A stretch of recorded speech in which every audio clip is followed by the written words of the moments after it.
Imagine being on this bus for 10 hours. This bus was headed to a remote library in rural Bhutan, and I was on it. Why go halfway around the world to visit a library?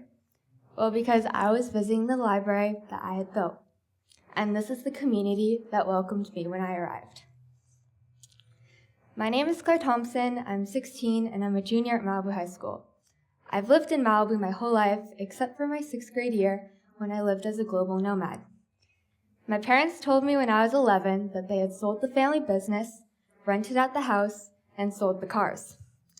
While all my other friends were preparing for 6th grade and going back to school shopping, I was home packing for an entire year in one suitcase and backpack because I was about to go around the world. It started with a flight to Tokyo, and then we jumped around to a different city every week. We traveled all through Asia and all through Europe. Now, I told you this was during my 6th grade year, so this meant I had a very unusual school year that year. I was taught by my parents, and it's hard to be homeschooled when you don't really have a place to call home. So I studied 3 to 4 hours with them, and they also became known as my new best friends for the year, so that was rough. When I got back home, the one question I got the most was, what was your favorite place? And the answer is always Bhutan, and it always will be. Bhutan is beautiful, and it's filled with the sweetest people, and it just felt so authentic.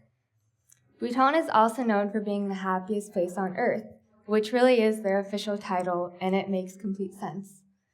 That's when my love for Bhutan began.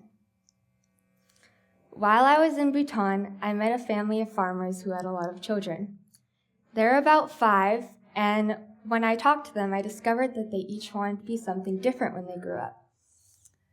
Pema wanted to be a school teacher, Dorji wanted to be a doctor, Tinley wanted to be a soldier, Garib wanted to be a monk, and baby Karma just wanted to be old enough to go to school, which will happen when she can touch her ear over head, which is a Bhutanese rule and tradition, kind of like an entrance exam for school. It broke my heart knowing that they had these big dreams of becoming someone, but they really had nothing, and it was really hard for them to achieve those goals. It was hard to know that going to school every day was not really a given for them. They didn't know of any other countries except for India, which was only 8 hours away. So I picked up an orange, and I pointed to Bhutan, and then where America was, and they were amazed. When I got back home, all I thought about was how I could help these kids, but I really had no idea how an awkward and shy tween could do it myself. And all I thought about was how sad, knowing that these beautiful faces, especially the children, grow up in a country with less than a 50% literacy rate. My mind was constantly thinking about how I could help, but I really didn't know where to begin. A few months after settling back into Malibu, I met Lisa Napoli, the author of Radio Shangri-La, a book about setting up radio stations in rural Bhutan. I was so excited to meet someone who has been to Bhutan and wasn't a Bhutanese herself, so we hit it off immediately, and she suggested that I get in contact with Read Global. Read Global is a small charity that builds community libraries in rural areas of India, Nepal, and Bhutan. So I then met with Tinley Choden, the country director for Read Global Bhutan, and she jokingly said that all I needed to do was raise $50,000 to build a library. I suddenly found myself stating, okay, I'll do it, not knowing nearly how much $50,000 really is. You may remember being only 13 and not knowing a clue about money and its value, but really, ignorance is bliss. Now, I didn't know how to begin with my campaign because I had no fundraising background. So my parents suggest that I send a letter to everyone on our Christmas card list and a few local Malibu High families. I asked them as plainly as possible to join me in raising money to build a library in a country most have never heard of. The cute way that I decorated each envelope with stamps and stickers, I just really made it too cute to resist, and amazingly, I received about $5,000 my first round. But after 4 rounds of the same letter to the same people, my donations began to stall, understandably.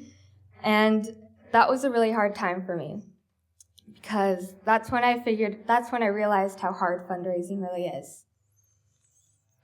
I didn't really know how I was going to get to my goal, and I couldn't really talk to my friends about it because they couldn't relate. Fundraising, the time commitment is similar to joining a sports team. But in my case, I was spending my weekends writing handwritten thank you notes and updating blogs while all my friends were hanging out. My world became very isolated. During the start time, Read Global suggested that I host a fundraising event in Malibu. I was a little scared to do so because I was worried no one would show up.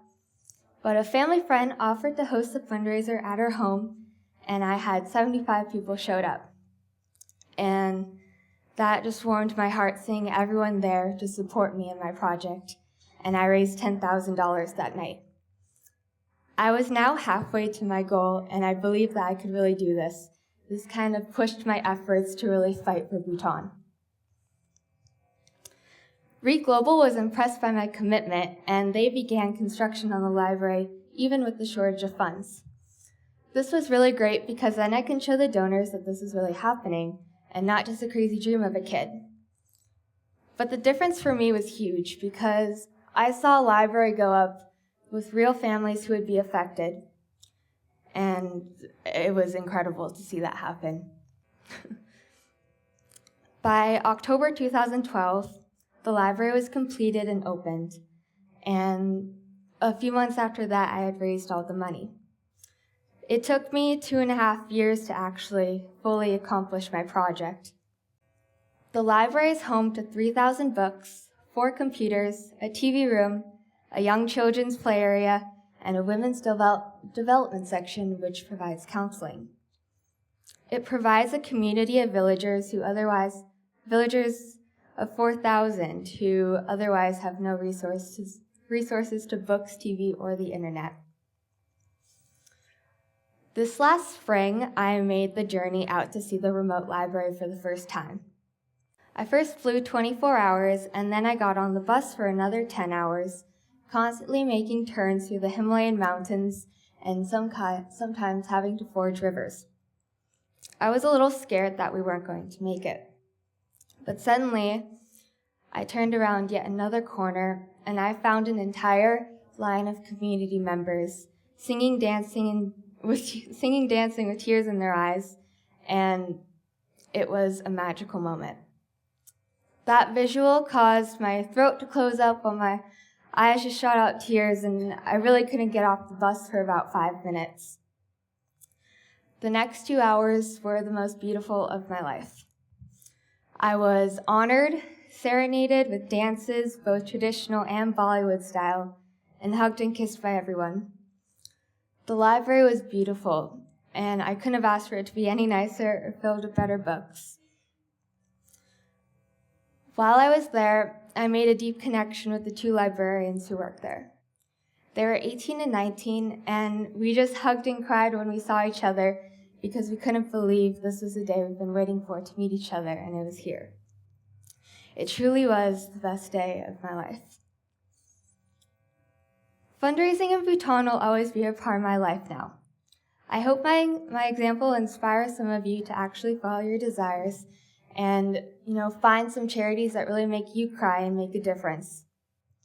The 3 points I want to leave you with this morning are, number 1, when you feel discouraged, know that there's someone there supporting you, so take a deep breath and keep going, even when you feel it's doomed.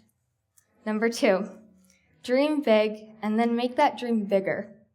And number 3, the joy comes back to you in spades, and it truly is the key to happiness. It feeds the desire to do more. Thank you.